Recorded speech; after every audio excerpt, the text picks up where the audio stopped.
دوست بنانے سے پہلے کبھی کسی کے چہرہ کو مت دیکھ، بلکہ اس کی اخلاق اور چاہت کو دیکھ، کیونکہ اگر سفید رنگ میں وفا ہوتی تو نمک زخموں کی دوا ہوتی۔ سب سے مشکل ہے اذیت یہ گوارا کرنا، دل سے اترے ہوئے لوگوں میں گزارا کرنا۔ جب اللہ دل میں کوئی چیز ڈالتا ہے تو نصیب میں بھی کہیں نہ کہیں اس چیز کی جگہ ضرور لکھتا ہے۔ تم خوش ہو یا تکلیف میں، سب سے پہلے اپنی بات اللہ کو بتایا کرو۔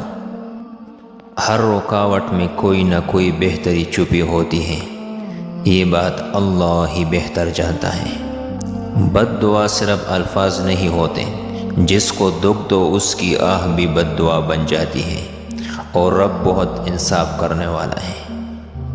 تم بس قبولیت کا یقین رکھو، کیسے ملے گا یہ سوچنا تمہارا کام نہیں۔ کوئی تمہارا دل دکھائے تو ناراض مت ہونا، کیونکہ قدرت کا قانون ہے، جس درخت کا پھل زیادہ میٹھا ہوتا ہے لوگ پتھر بھی اسی کو مارتے ہیں۔ جب آپ اللہ کی خاطر خود کو برائی سے روکتے ہیں تو اللہ آپ کو کبھی بروں کے ہاتھوں رسوا نہیں کرتا۔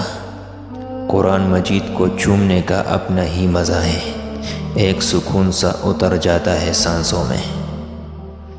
جھوٹ کا بھی ایک ذائقہ ہوتا ہے، خود بولو تو میٹھا لگتا ہے اور کوئی دوسرا بولے تو کڑوا۔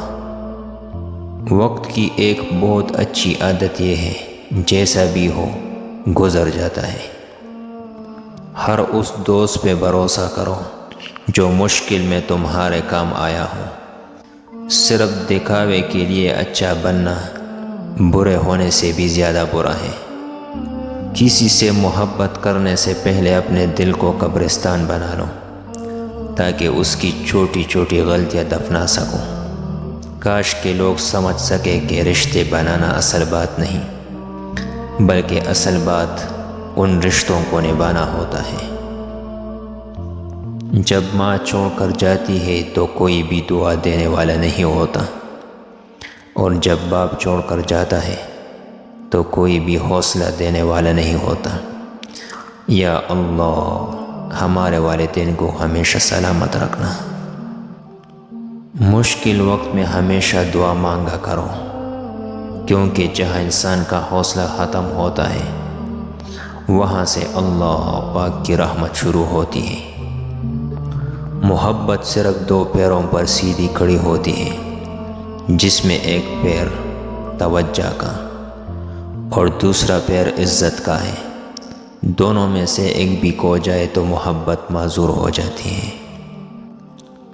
اپنی جوانی کے دھوکے میں مت آنا کہ یہ عنقریب تم سے چھین لی جائے گی۔